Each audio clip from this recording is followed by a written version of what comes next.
உனை போலே அளவோடு உறவாட வேண்டும்.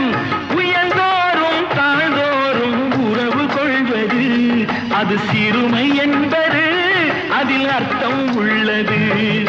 பரமசிவன் கழுத்தில் இருந்து பாம்பு கேட்டது, கருடா சௌக்கியமா?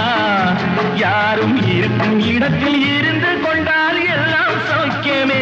கருடன் சொன்னது அதில் அர்த்தம் உள்ளது.